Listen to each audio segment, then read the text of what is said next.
There we go. Oh, what happened there? Oh, I got it. Sorry about that, everybody. Let me get rid of that. Okay, okay. Make sure we're cool here. Okay, we're good. All right. Sorry about the glitch. Welcome, everybody. Happy Friday. Hope everybody's doing well. If people are out there, can you hear me okay? Um, Noel, awesome. Good. Give me a thumbs up. Make sure you can hear everything. I think we're good. Perfect. Okay. Well, welcome. Just so you know, if I'm looking off to the side here, there's a screen. If people make comments, I can see it. But so if I'm not always looking at the camera, that's why. So this is a little experiment. I wanted to try this. I get a lot of, you know, correspondence from people just talking a lot about practicing. And I thought it might be cool to try this. So at the end of each month, loosely around at the end of last week of each month, I think I'm going to do a live stream where we pick a different tune and we just kind of explore it a bit. I think this can be good because, um, one, it can show you how I approach learning stuff, but also might give you some ideas of things you can practice. Um, hey, Bob, thanks for joining.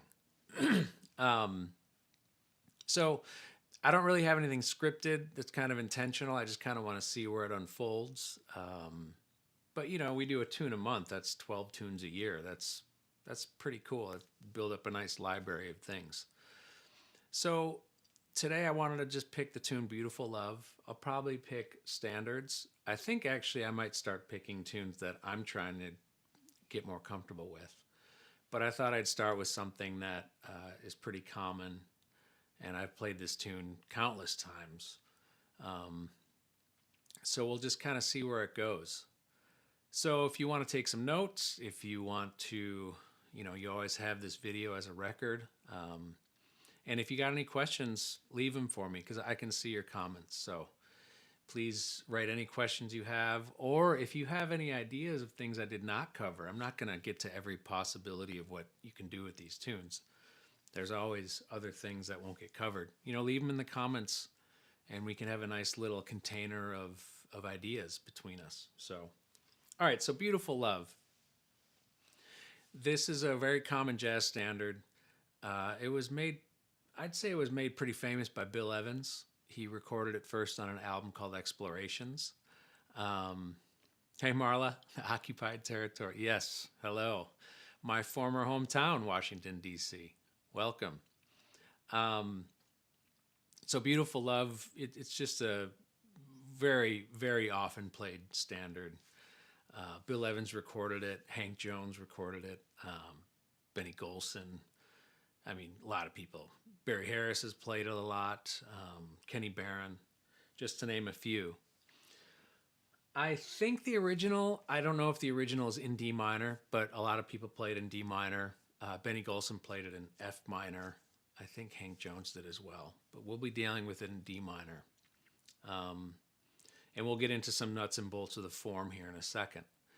But really, this is a great tune to work on because similar to Autumn Leaves, you have a tonality in tonic minor, and then you have tonality in its relative major. So you get to work back and forth between major and minor keys. It's also very 2-5-1 heavy, so that's a good vehicle to work through 2-5-1s and all the things that can stem from that, which we'll get into. Before we dive into the tune, let's just talk about the tune. So here's just a lead sheet I made.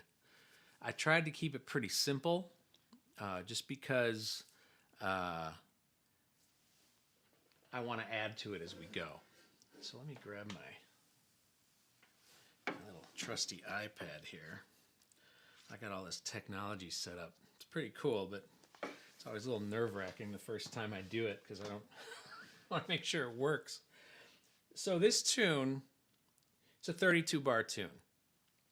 it's really when you're working on stuff, when you're working on any repertoire, the first thing you want to do is figure out what the form is, figure out how many bars are in the form, all that stuff. So this is a 32 bar tune. There's no bridge. There's no real B section. It's really just like an A section and then an A section again with a bit of a variation. So maybe like A1 and A2. I labeled it A and B just because, on written music, a lot of times you want to have sequential rehearsal marks. That's all. So really, it's just the first 16 bars are here, and then the second 16 bars are here. And if you look, I mean, basically like, no, sorry. Like basically that section, those are identical. The only differences are, from here to here and here to here. So really, a lot of the tune is the same. So kind of, that's another thing to keep in mind when you're learning tunes. How much of this is the same, and that can help diminish the overwhelmed feeling of learning tunes, because you realize like, oh, well, these, basically what, 2, 3, 4, 5, basically 12 bars, 10 bars are basically the same. So just keep that in mind. Clear that up.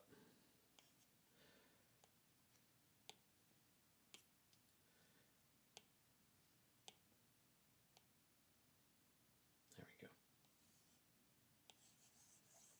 There we go. I might just keep this here actually, and then I can just write from my piano. So let's talk about this tune now. Something I would like to do when I'm first learning a tune, I'm going to kind of treat this as if I've never played this before, or I've, heard it. I've maybe played it on a gig, but I'm going to try to dig inside of it. Something that I always encourage people to do right off the bat is mess around with the melody. Really get the melody in your head. And as a pianist, a good exercise to do and to get used to doing, this not only helps you expand your vision of the keyboard, but it helps get very foundational hand independence going. It's just play bass notes in the left hand and then get the melody going in your right hand. Now, I wrote the melody pretty simple. I don't think it's the exact original melody, but it's probably close. So I'm going to play through the form a few times and just use the melody to get familiar with the tune. And as you listen to, I made a YouTube video about this recently. I can use that melody to get improvisational material from. So whenever you're in doubt about vocabulary, you can always reference the melody. If you listen to great improvisers, like Chick Corea was a master of this, you could tell the melody was always right there because he would constantly reference it in his solos. And it would always feel so great because he'd arrive at like a section of the melody after doing all this great linear improvisation, and all of a sudden it's like, yeah, we're back. It kind of keeps you drawn in. And as an improviser, if you really have the melody in your mind, it really helps to not get lost because you can keep that melody going while the form is moving. All right, so I'm just going to mess with this a little bit.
at some shells.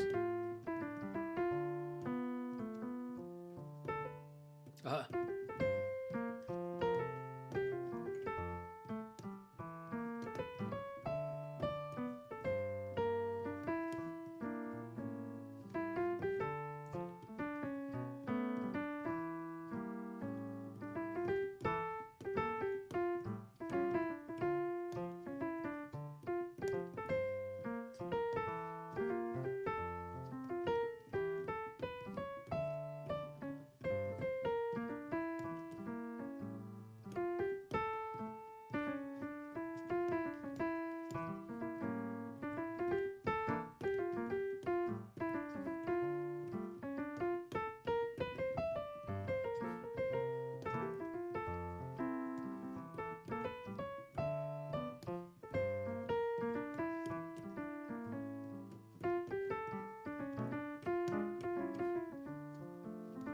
okay, so that's an example of that. So I'm just gonna now, rather than I'm almost not gonna talk too much now. I'm just gonna kind of go through the tune and just show you some very different things you can do with the form. Uh, oh, shells. I was doing a combination of root third, root seventh, root third. Maybe I'll add a six or a five, or like on the D minor. Um, but in general, if you want to work at shells, in fact, I'll do it right now. You can keep it very simple. Root seventh, root third, root third, root seventh, root third. If you can't reach that, you could just do a root and a seventh, root third. That's like a 2-5 in F major. Okay, but root and seventh, you can do a lot with that. I'll just demonstrate that a little bit. I'll just improvise a little bit just using shells, and listen to my left hand because you can keep it pretty sparse. I will fully admit, my left hand's kind of lame. It's something I'm always trying to work on, and it's just something that's constantly like my right hand is here, my left hand is here. I'm trying to even out a little bit, but it just takes time. So I'll go through the form once, just playing shells and then some blowing in the right hand.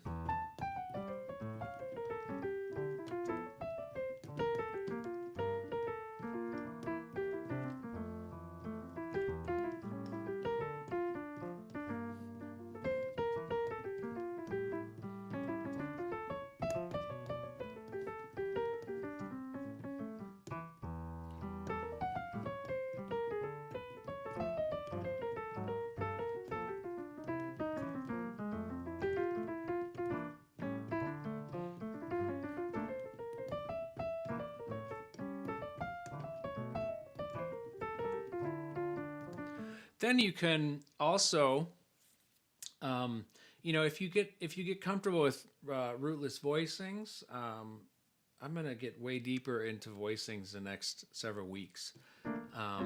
You can combine shells with rootless voicings, and if you can kind of get a nice left hand thing going between shell voicings and then adding in some other just colorful rootless voicings as well. You can.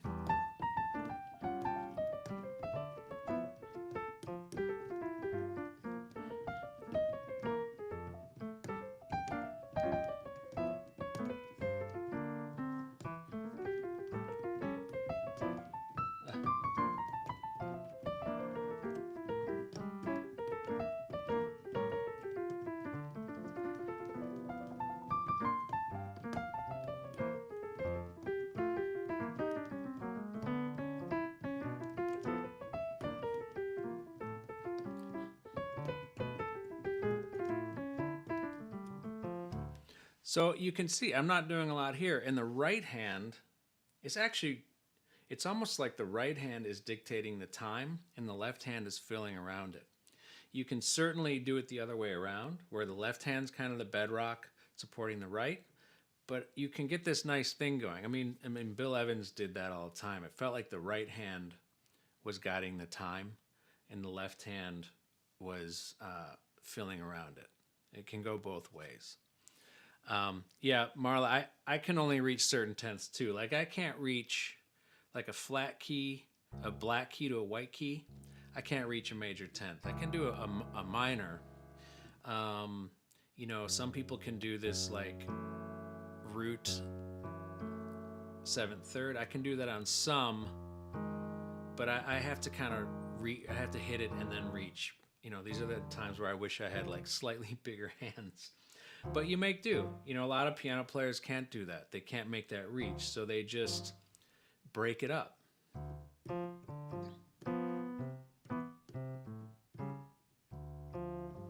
You know, that's plenty right there. Your left hand doesn't have to be super, you know, super complex. Although the more it can be, you know, it makes the piano playing a little more enjoyable in that way. But let's talk about some things too now with this tune. There is a lot we can do with this harmonically. There's a lot we can talk about melodically. So the first thing I want to talk about is always look for secondary dominants. Just always try to find them. Secondary dominant is simply the 5 of something. A secondary dominant can take us from one key into a new key. I call it a key of the moment. It can take us back to the original key. Secondary dominants can get us to new places. A lot of times secondary dominants will not be written in a lead sheet. So I'm going to keep this right here. If we look at the first, the first 4 bars, well, let's say the 5 bars. We'll treat this as the destination, the G minor right here, okay? We have E half diminished. It's a 2-5-1 in D minor. It's a minor 2-5-1. E half diminished, A7 flat 9 or A7 altered, D minor 6. D minor 6 is also the same as D minor major 7. They're the same thing.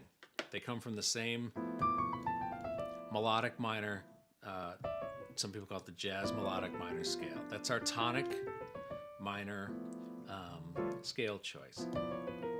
There's the bebop scale with the half step between 6 and 5. So we have our 2-5-1 to D minor. And then we have this, we go to G minor 7, okay? If you look right here, we can add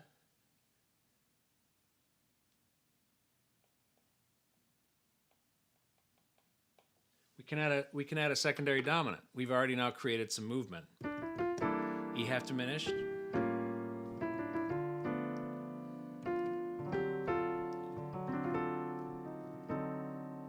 D7. See that?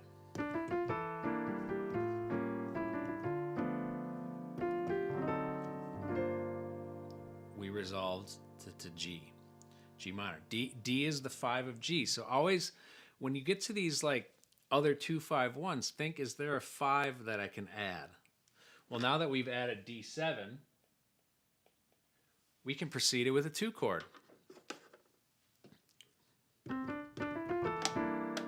Whoop, sorry.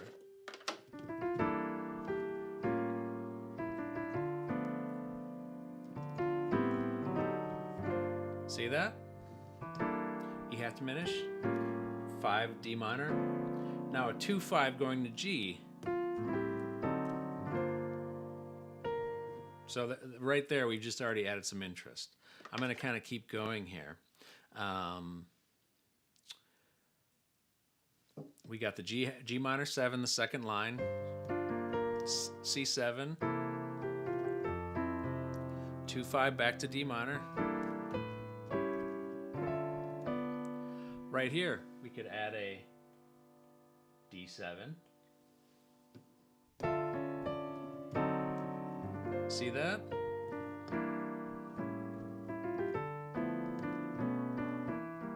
Okay, so there's some secondary dominant possibilities there. We can add this here. Same thing as at the top.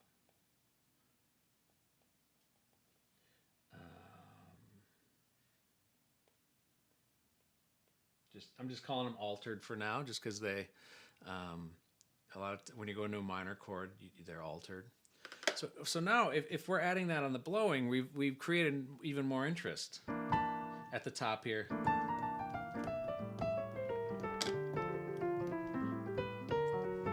There was a 2-5-1 right there. Let me play it again a little slower. E half diminished.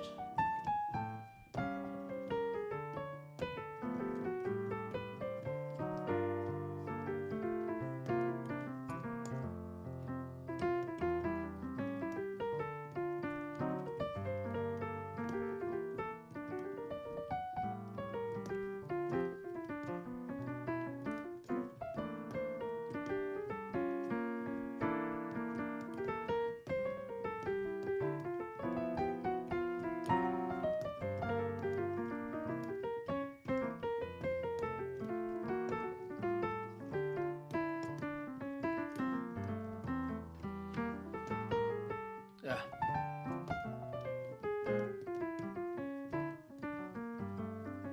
Okay, so there's adding some secondary dominance already created some interest. Something else you can do with the secondary dominance and adding more kind of hidden chords. I'll show you. Let me clean this up a little bit. Get rid of the red there. If I'm going a little fast, I apologize. I'm just trying to show you as much stuff as I can. Just as ideas come to me. So something else you can do, we're going to kind of focus on this area right here, okay? Something that you can always do, which is really cool, is you can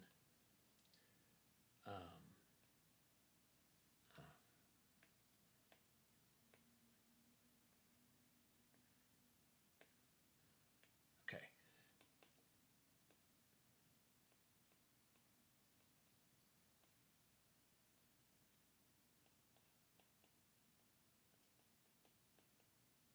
Okay, so first time I ever heard this, it opened so much possibility. So here's a normal 2-5-1 in F, that second line. 2, 5, 1. Just the chords. Okay. This is a real powerful little movement device you can use. D flat is the tritone substitution of G7. There's G7, G7, D flat 7, okay? So something that you can do that's really cool is you can go, there's our 2 chord, and then create a passing chord to get to the 5 from the tritone. 2, tritone, and then make the 5 chord sus, and then resolve it. So here it is without it. 2, 5, 1. Now with it. Sus, flat the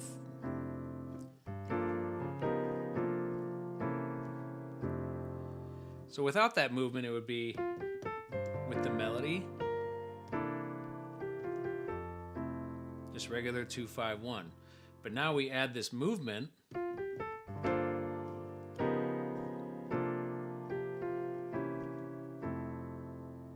Hear that?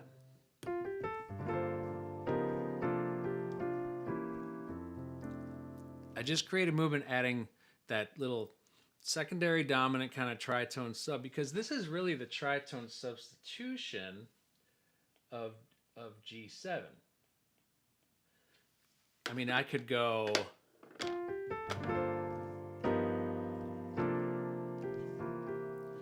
because G is the 5 of C. We G minor 7, then we do 5 of C. We just substitute it with the root of a tritone.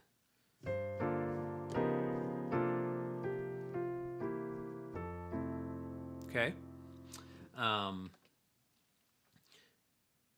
And that added sus just creates, you're always trying to create movement and tension and resolution, which like a sus resolving can really do that.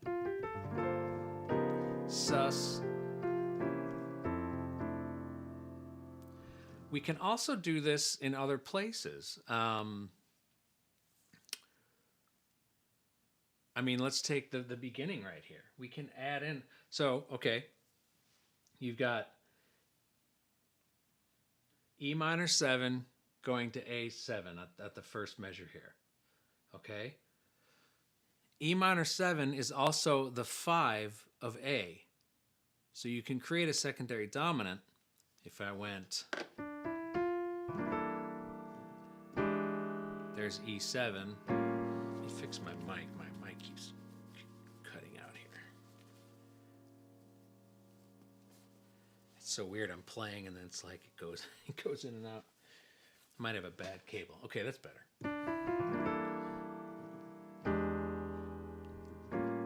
That sounds a little weird though. Keeping on the same root. E half diminished, E7 to A. But if I do the tritone root substitution with that dominant, it's B flat, because B flat is the tritone sub of E. And I did a dominant video recently where I talked about dominant 7 sharp 11s resolved down a half step. So now check this out. See that? So I did a B flat 7, and then I could say sharp 11, because our sharp 11 is related. It's basically the E.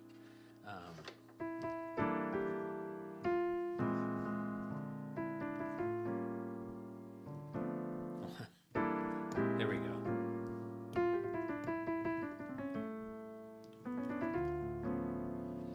So you can do that all over the place. You could do it. Well, I'm going to get to another thing in a minute. You can do it here. Sorry about my handwriting. It can be pretty bad. D flat 7. I'll just say sharp 11 there.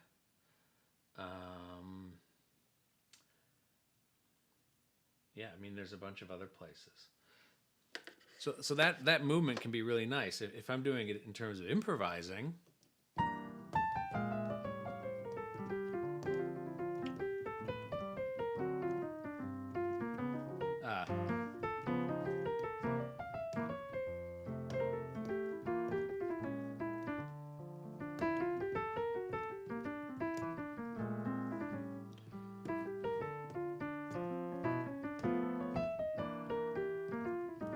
okay, so there's that little bit of info. You guys let me know too. And I could do this. I just didn't do it today. I wonder if it might be cool to maybe come up with a couple. I don't like using the word cheat sheets, but maybe like something you could download with kind of different ideas of things I'm talking about. Maybe I could have that in the description that you could do. Maybe that'd be good. Some of this stuff might be flying by. I don't know, but maybe let me know if that would be helpful when we do this in the future. Sometimes it's just nice to see somebody kind of just show you stuff not too organized, because this is definitely not organized. So that was definitely one thing I wanted to show you. Something else that, cool, that's great. Something else to always point out that you can do when you have, it can be in major, but especially in minor, when you have a minor 2-5-1, our normal minor 2-5-1 is half diminished on the 2 chord, 5 altered, 1.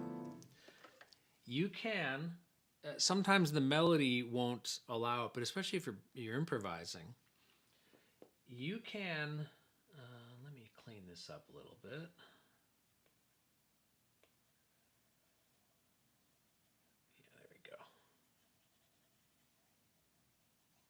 Get a clean slate here. Okay, good. You can always make the 2 chord an altered dominant.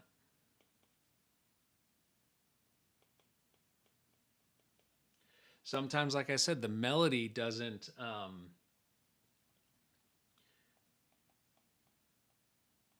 allow it, but when you're improvising, you can. Like you'll hear people, even if the chord change says, you know, E half diminished, you'll hear them, they're playing a dominant. Not only does a dominant sound great, it adds kind of a bluesy vibe to it, but it's also just, that's great vocabulary. So if I'm just forgetting about the melody, if I originally just did E half diminished, A7, D minor, I could do, instead of E half diminished, there's E7 altered. That already sounds like a little funkier. If I'm just gonna play a little bit over that, here's half diminished. Sorry.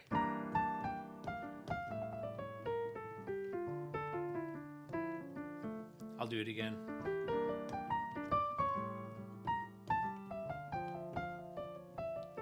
If I do it in the dominant,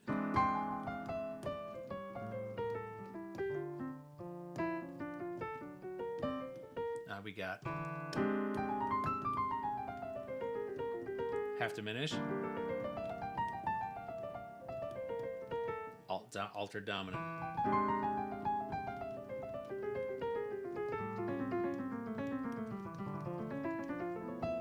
Okay, altered. I'm sorry, half diminished, altered.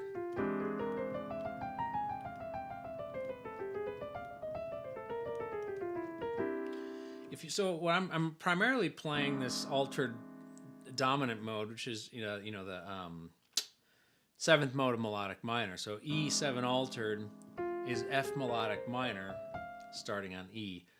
We're gonna get into melodic minor in some videos coming up. Okay, and we're gonna talk about melodic minor throughout this whole tune in a second. But that's another thing you can do. You can alter the 2 chord. Now I want to show some alternate chord changes that people do on this.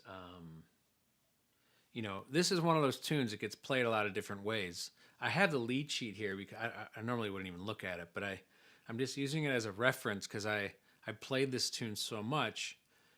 I kind of pared down the chords more like closer to maybe the original chords or the foundational chords when it was first being played. But a couple things that I do differently on this that I've heard other people do as well. And then I'll play through it so you can hear it. The first thing is this one. Oh, not that one. Instead of B half diminished, I like to do G7, sharp 11, and then sometimes you can move the root movement down to F. Here I like to do the 2-5-1. I'm just going to write down the changes I play on this. Okay.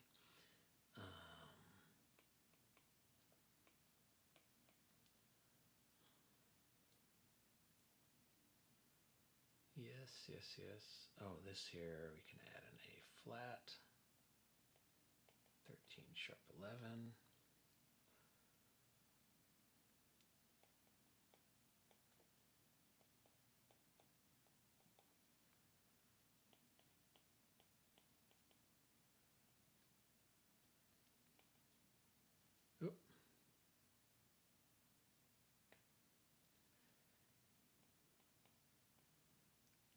Oh yeah, yeah, Martha. That the sus chord. Yeah, I'll man, maybe I'll just make a video about those substitutions too. Um,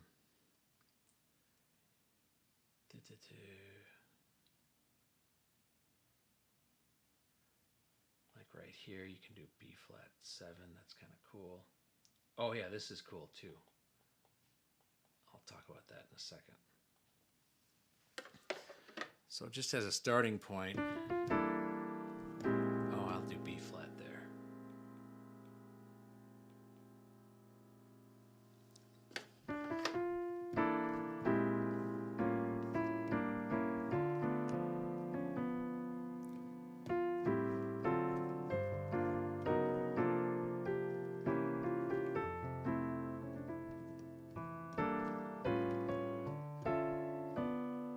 That's a cool little thing right there.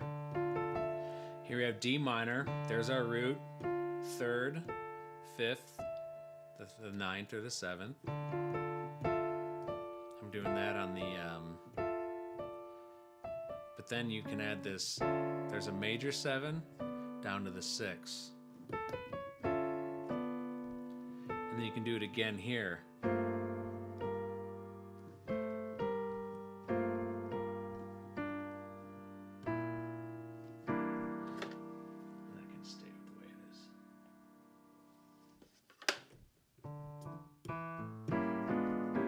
This can be nice little, let's see, C sharp, diminished 7th, D diminished 7th,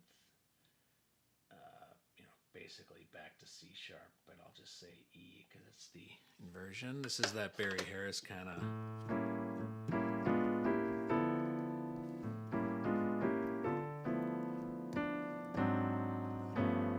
That's a nice thing. This is the 4th line now. So instead of going to the B half diminished, you can go to G7.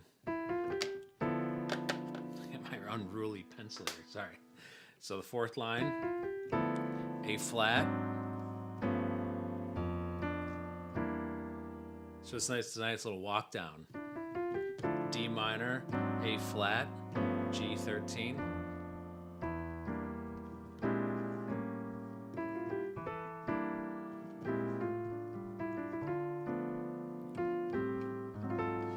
Even here, you could also, I'll just put it in parentheses, you could do a flat 13, flat 9.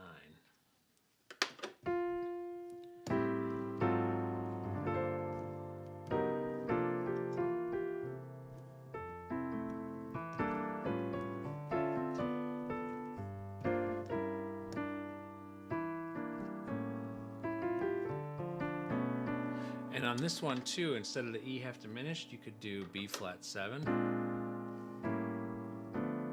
There's that last line.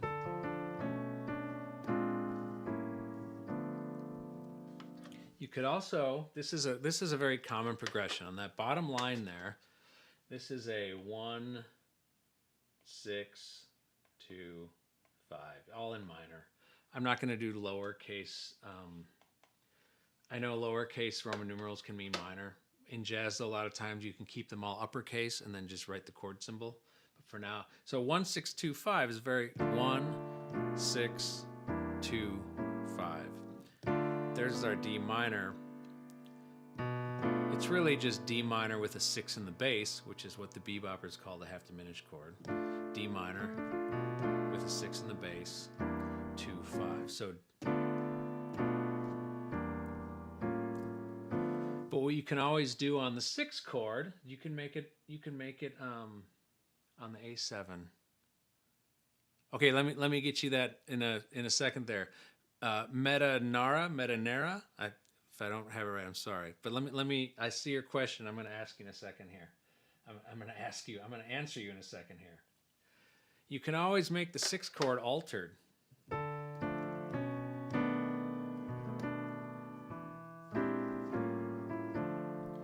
Okay, I'll get to the diminished in a minute, but this is a real hip thing. I heard Bill Evans first do that. So a nice way, if you have a minor tune that starts on the 2 chord, like a minor 2-5-1, rather than starting on the 1. Sometimes it's hard. How do I find an interesting way to get back into the beginning of the tune that starts on the 2 chord? Something Bill Evans does is he adds a 2-5 chromatic, a 2-5 a half step above that slides down to the E. So if we're going to E half diminished, he does like an F minor 7 to B flat, which is a 2-5-1 a half step up. I'll play without it, and this is it, right here. Center that a little bit. There we go. So here's that last line. I'll do it in time.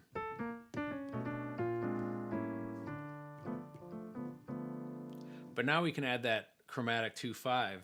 Oh, sorry.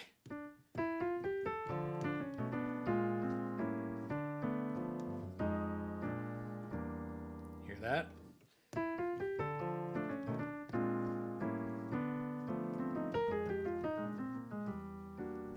Really nice thing to do there.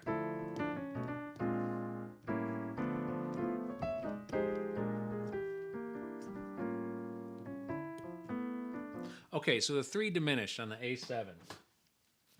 So here's A7.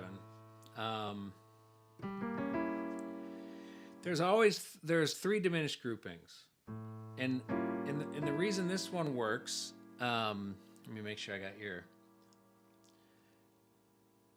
Okay, so you could do that. The question is, rather than why 3 diminishes in a row rather than alternating, diminish minor, like you're thinking of like the 6 diminished scale, right? You can definitely do that. So if we're doing the 6 diminished scale in D minor, we have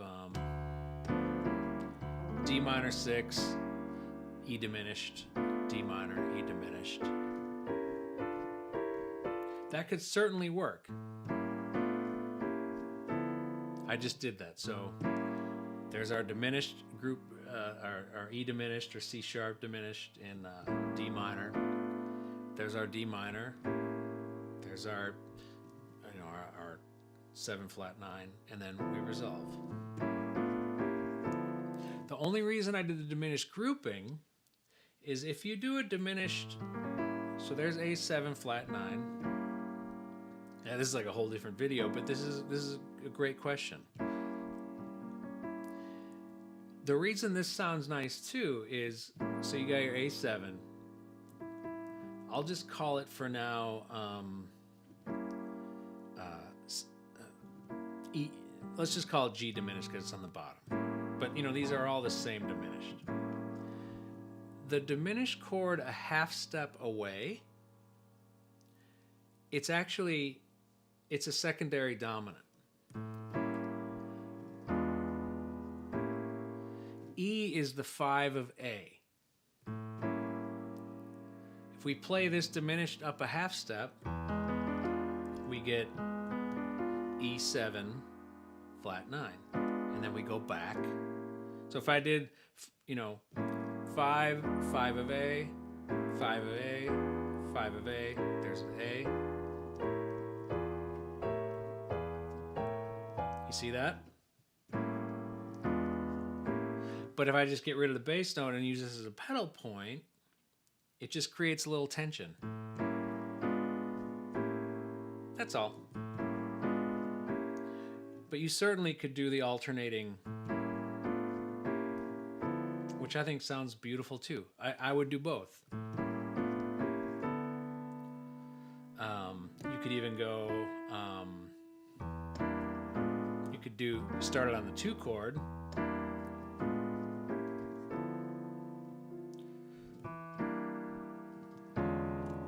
That's hip too. You could do even B flat,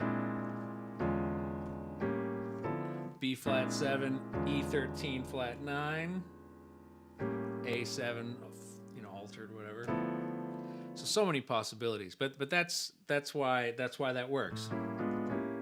That might be a nice little exercise. Just pick a root, and pick the diminished, whatever it may be. You could go, maybe you could do that. So the third's on the top. So essentially,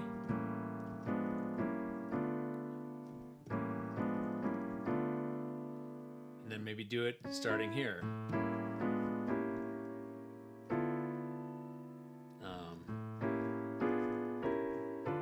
Some of them don't sound quite as convincing, like this one. It doesn't, it's because the melody just sounds weird going. What is it? Yeah.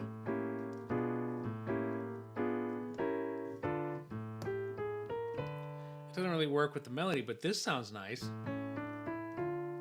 Or it's stepwise movement.